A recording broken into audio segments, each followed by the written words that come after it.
Hello friends, welcome to my channel. तो अगले video में हमने जो हैक रिएक्शन देखी थी उसमें ये जो लास्ट वाला एग्जांपल था कि जिसमें हमने स्टीरियो सिलेक्टिविटी हम लोग स्टडी कर रहे थे, तो उसमें थोड़ा सा बैकग्राउंड नॉइस की वजह से हमको क्लोज करना पड़ा वो वीडियो। तो यहाँ पर फिर से चलिए एक बार और देख लेते हैं। तो यहाँ पर ये एराइल ग्रुप लिया है हमने और ये फ्यूरान लाइक कंपाउंड है, मीन्स फ्यूरान रिंग है और उसमें 2 पोजीशन पे पाई बॉन्ड है और यहाँ पर ये आयोडीन ग्रुप है। अब होगा क्या, ये जो स्टेप है यहाँ पर, ये स्टेप आप लोगों को डायरेक्टली दिया हुआ है। ये मैंने क्लेडन में से लिया है एग्जांपल, आप वहाँ पर जाके देख सकते हैं। अब होगा क्या, यहाँ पर ये जो पैलेडियम वो एसीटेट कॉम्प्लेक्स है वो यहाँ पर आयोडीन और पैलेडियम के बीच, मीन्स आयोडीन और ये जो एराइल रिंग के बीच में ये कॉम्प्लेक्स फॉर्म होगा। यहाँ पर नीचे देख सकते हैं आप लोग, यहाँ पर ये पैलेडियम कॉम्प्लेक्स फॉर्म हो चुका है। अब ये जो है ये, और यही पैलेडियम कॉम्प्लेक्स यहाँ पर 2 पोजीशन होगी फ्यूरान रिंग की, ये वाली जहाँ से पाई बॉन्ड शुरू होता है वहाँ पर अटैक करेगा। ओके, और वहाँ पर दोनों रिंग के साथ वो कॉम्प्लेक्स फॉर्म कर देगा, ये वाली एराइल रिंग और ये फ्यूरान लाइक रिंग।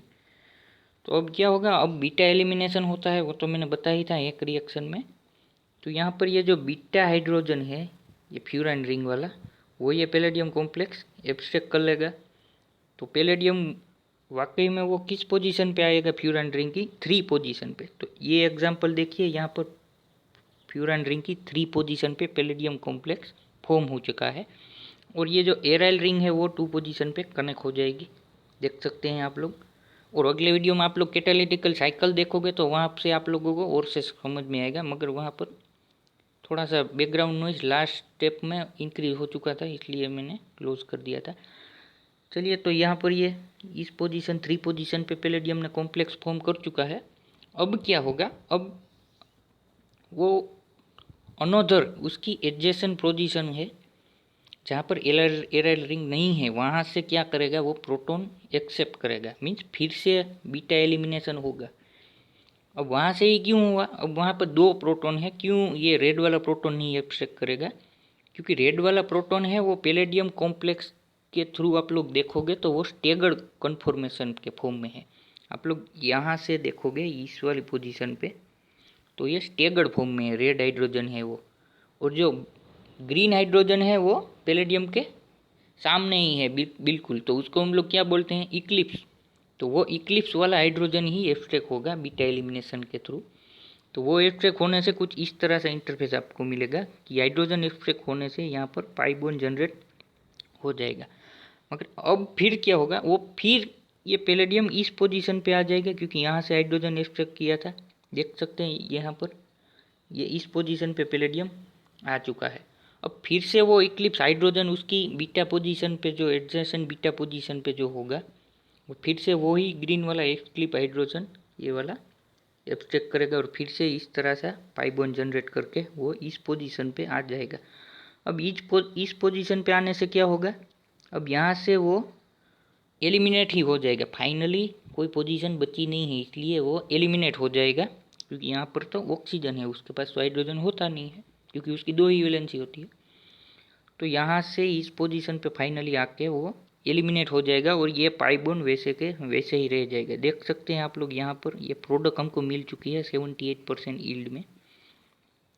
अब इसका फिर से भी आप लोग एक रिएक्शन करवा सकते हैं इस कॉम्प्लेक्स, मीन्स इस ऑर्गेनिक कंपाउंड के साथ, जिसको बोलते हैं नेप्थाइल आयोडाइड। क्या बोलते हैं, नेप्थाइल आयोडाइड। तो फिर से ये जो हमने एक रिएक्शन से कपलिंग की हुई प्रोडक्ट को आप लोग एक रिएक्शन करवाओगे नेप्थाइल आयोडाइड के साथ, तब यही साइकिल रिपीट होगी। ये जो मैंने एग्जांपल आपको बताया है, जो बीटा एलिमिनेशन बार बार हो रहा है, तो यही साइकिल रिपीट होके फाइनली इस पोजीशन पे फ्यूरान की, इस पोजीशन पे, ये पोजीशन पे ये नेप्थाइल रिंग अटैच हो जाएगी। ओके, तो वहाँ पर 93% यील्ड मिलती है। ओके, तो ये थी हमारी एक रिएक्शन के लास्ट वाले जो वर्ड मैंने जो बोला था, बैकग्राउंड नॉइज की वजह से मैं आपको बता नहीं सका। तो चलिए अब इस वीडियो की मेन जो रिएक्शन है वो स्टार्ट करने जा रहे हैं, और वो है नेगी-6 carbon carbon close coupling reaction. तो नेगी-6 रिएक्शन में आप लोग सबसे पहले देखोगे तो अल्काइल हैलाइड ही यूज हुआ है। मीन्स यहाँ पर अल्काइल की जगह आप लोग एराइल, अल्केनाइल, अल्काइलनाइल और एसाइल ग्रुप आप लोग ले सकते हैं। और एक्स की जगह तो मैंने बोल ही दिया है, हेलोजन ग्रुप हो सकते हैं। और सबसे गुड लिविंग ग्रुप हो मीन्स OTF, एसीटेट, ये ग्रुप आप लोग यूज़ कर सकते हैं। प्लस यहाँ पर क्या किस वाला कॉम्प्लेक्स यूज़ हुआ है, जिंक कॉम्प्लेक्स यूज़ हुआ है। Means R2ZnX। R2 की जगह आप लोग क्या क्या यूज़ कर सकते हो, एराइल यूज़ कर सकते हो, अल्केनाइल यूज़ कर सकते हो, एलाइल ग्रुप यूज़ कर सकते हो, बेंजाइल ग्रुप, होमो एलाइल यूज़ कर सकते हो, होमो प्रोपेल प्रॉपर जेल यूज़ कर सकते हो, और हेलोजन भी यूज़ कर सकते हो एक्स की जगह पे। अब ये रिएक्शन दो कॉम्प्लेक्स की प्रेजेंट में भी हो सकती है, निकल का कॉम्प्लेक्स और पैलेडियम का कॉम्प्लेक्स। ओके। और लिगेंड आप लोग कौन कौन से यूज़ कर सकते हो, PPH3 यूज़ कर सकते हो, फॉस्फोरस और टोलाइल भी यूज़ कर सकते हो, ऑर्थो पे टोल्यूइन। अब ये DPP, ये सारे रिएजेंट आप लोग यहाँ पर लिगेंड के जगह यूज़ कर सकते हो। मीन्स ये सारे लिगेंड आप लोग यूज़ कर सकते हो। प्रोडक्ट क्या मिलेगी आपको पता ही होगा, कपलिंग रिएक्शन है। मीन्स 2 R ग्रुप अटैच हो जाएंगे, वो different R group, 1 R group इस वाले से और 1 R ग्रुप ये मटेरियल से। ओके। अब इसकी डिस्कवरी 1977 में हुई थी। ये रिएक्शन sp2 से sp2 तो कार्बन की कपलिंग होती है, मगर sp2 से sp की कार्बन की कपलिंग भी हो सकती है, एज वेल एज sp2 से sp3 कपलिंग भी हो सकती है। एल्यूमिनियम, निकल और जिर्कोनियम भी इसमें यूज़ होते हैं, यहाँ पर पैलेडियम की जगह पे। देखते हैं अब कैटालिटिकल साइकिल। अब इसकी कैटालिटिकल साइकिल की किस तरह से ये फॉर्म होता है ये प्रोडक्ट। तो देखिए यहाँ पर हमने 2 कैटालिटिकल साइकिल प्रेजेंट की है। ये है पैलेडियम कैटालाइज की कैटालिटिकल साइकिल और ये है Ni कैटालाइज। अब Ni कैटालाइज किस तरह से होती है, यहाँ पर ये Na+2 कॉम्प्लेक्स होता है, जिस तरह पैलेडियम का +2 कॉम्प्लेक्स हो इसी तरह। अब ये जो R2Zn हमने ग्रुप लिया था उसको हम लोग ट्रांसमेटलाइजेशन करवाएंगे, मीन्स के 2 मोल लेंगे। तो अब होगा क्या, R ग्रुप है ये Ni वाले कॉम्प्लेक्स में सब्सटीट्यूट हो जाएगा और ये X ग्रुप है वो रिप्लेस होकर ये Zn के कॉम्प्लेक्स में आ जाएगा।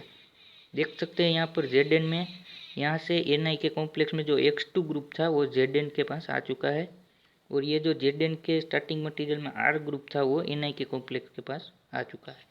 R2 मीन्स है तो यहाँ पर 2 मोल लिया था, इसी वजह से ये हुआ है। अब ये जो स्टार्टिंग है अल्काइल हैलाइड उसको इंसर्ट करेंगे ऑक्सीडेटिव एडिशन के थ्रू। तो क्या होगा, यहाँ से R2 ग्रुप है वो बाहर निकल जाएगा, और ये जो R डैश है वो बाहर निकल के रिडक्टिव एलिमिनेशन के थ्रू हमको RR बॉन्ड कपलिंग हो जाएगी। ये साइकिल में वही दिखाया है कि L2Ni+ कॉम्प्लेक्स है जिसमें R डैश और X जुड़े हुए हैं, जिसमें सबसे पहले ट्रांसमेटलाइजेशन करवाया है RZnX का, यहाँ पर जैसे करवाया था, और XZnX यहाँ पर रिमूव हो जाएंगे। यहाँ से हेलोजन ग्रुप एक्सट्रैक्ट कर लेता है Zn और R ग्रुप यहाँ पर ट्रांसफ़र हो जाता है। तो देख सकते हैं ये इस तरह से इंटरफेस मिलता है। अब फिर से R-X को इंसर्ट करवाना होता है। तो ये क्या करता है, कुछ इस तरह से बॉन्ड मिलेगा आपको। यहाँ पर बॉन्ड फॉर्म हो रहा है, फॉर्म हुआ नहीं है अभी, फॉर्म हो रहा है। तो फॉर्म होने के बाद R बॉन्ड R डैश निकल जाएंगे और फिर से हमको इस तरह से कॉम्प्लेक्स मिल जाएगा Ni+2 का। तो ये थी हमारी Ni साइकिल। अब हम पैलेडियम साइकिल की बात करते हैं तो वो तो बहुत ईजी ही होती है। पैलेडियम 0 कॉम्प्लेक्स ले लिया, उसका ऑक्सीडेटिव एडिशन करवाना होता है अल्काइल हैलाइड के साथ, जिसमें R और X यहाँ पर पैलेडियम बीच में यहाँ पर सब्स्टिट्यूट हो जाएगा पैलेडियम कॉम्प्लेक्स, ये R और X के बीच में यहाँ पर देख सकते हैं। अब क्या होगा, अब ट्रांसमेटलेशन होगा। जो भी हमने सामने मेटल का कॉम्प्लेक्स जो भी लिया है उसके साथ ट्रांसमेटलेशन मीन्स यहाँ पर RZn हमने लिया है इस रिएक्शन में, तो यहाँ से X है वो Zn एक्सेप्ट कर लेगा और ये जो R है वो यहाँ पर सब्स्टिट्यूट हो जाएगा। तो कुछ इस तरह से प्रोडक्ट मिलेगा, और फाइनली रिडक्टिव एलिमिनेशन करवाने के बाद RR डैश हमको कपलिंग प्रोडक्ट मिल जाती है। तो ये थी इसकी कैटालिटिकल साइकिल। अब हमको उसके एप्लीकेशन पार्ट में जाते हैं। तो यहाँ पर देखिए इसकी एप्लीकेशन। इस कंपाउंड की सिंथेसिस करने में हम लोग देखते हैं किस तरह से होती है। इस कंपाउंड को क्या बोलते हैं, सेलुलोमाइसिन इसको बोलते हैं, सेलुलोमाइसिन सी।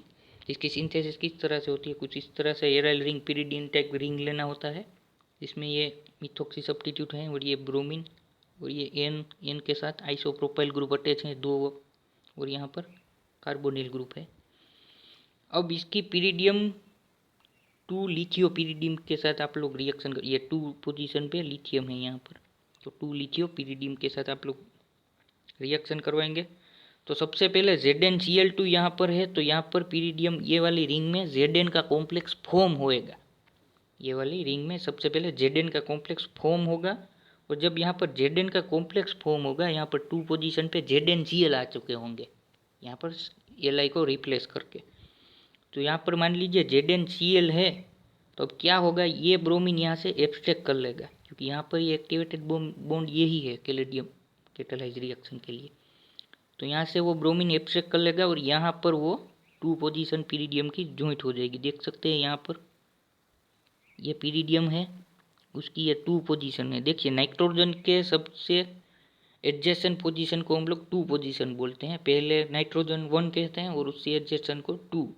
यहाँ पर देख सकते हैं ये है नाइट्रोजन और उसके एडजेसेंट में 2 पोजीशन है। उसके साथ ये जो ब्रोमीन वाला बॉन्ड था यहाँ पर ये अटैच हो चुका है और कपलिंग रिएक्शन हो चुकी है। उसके बाद कुछ स्टेप्स होते हैं। मान लीजिए यहाँ पर कार्बोनिल ग्रुप है, वहाँ पर ये हाइड्रोक्सिल एमाइन यहाँ पर ग्रुप क्रिएट किया गया है, वो NH2OH रिएजेंट के साथ ट्रीट करके आइसोप्रोपाइल ग्रुप पहले रिमूव करके तो ये प्रोडक्ट मिलती है। अब ये है पिरिडियम कंटेन अल्कलॉइड है वन टाइप का, जिसका यूज़ होता है anti neoplastic agent for bacterial metabolite होती है, उसकी जगह पे ये एंटी नियोप्लास्टिक एजेंट के थ्रू इसका यूज़ किया जाता है। चलिए देखते हैं दूसरी एप्लीकेशन क्या है। दूसरी एप्लीकेशन ये है, ये दोनों कंपाउंड को आप लोग देख सकते हैं गौर से। ये तो सबसे पहले ये हमारा हेलोजन कंटेन कंपाउंड है RX जो बोला था। मान लीजिए R ग्रुप है और यहाँ पर आयोडीन एज ए हेलोजन है। अब आपको पता ही होगा कि एक्टिवेशन यहाँ पर होगा, इस वाला बॉन्ड ब्रेक होगा और यहाँ पर कपलिंग होगी।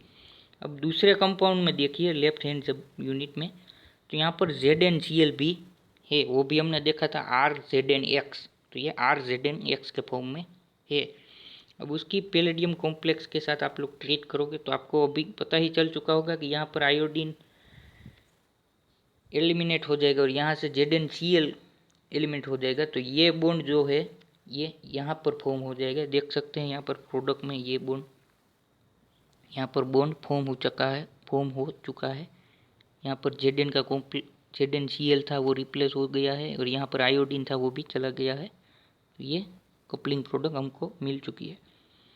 अब ये किसकी सिंथेसिस थी, मोटोपुरिन की सिंथेसिस थी, जिसका यूज कहाँ पर होता है कि जो प्रोटीन फोस्फेटेज इनहिबिटर होते हैं वो कंट्रोल करते हैं बायोलॉजिकल एक्टिविटी को। तो इसके साथ ये बाइंड होकर ये फोस्फेट सब यूनिट होता है टायरोसिन का, उसको रिमूव करने, उसको बायोलॉजिकल एक्टिविटी को कंट्रोल करने में इसका यूज़ होता है। इसकी बाइंडिंग इस तरह से होती है। देखिए ये मोटोप्रिन है और ये प्रोटीन सब यूनिट है। ओके, यहाँ पर अल्फा हेलिक्स भी था मगर यहाँ पर इमेज में नहीं है। इस तरह से बाइंड यूनिट होता है। आर्जिनिन सिस्टम है, सिस्टाइन है, ग्लाइसिन है, टायरोसिन है, एस्पर्टिक है, ओके, ट्रिप्टोफेन है। ओके, ये टायरोसिन में जो भी फॉस्फेट ग्रुप होता है फॉस्फेटेज को ये एंजाइम इनहिबिटर है, तो उसको बायोलॉजिकल एक्टिविटी कंट्रोल होने पे उसका यूज़ होता है। सो आज के लिए इतना ही काफ़ी है इस वीडियो के लिए। अगले वीडियो में हम लोग देखेंगे स्टीलेट carbon carbon cross coupling reaction. So thank you for watching this video.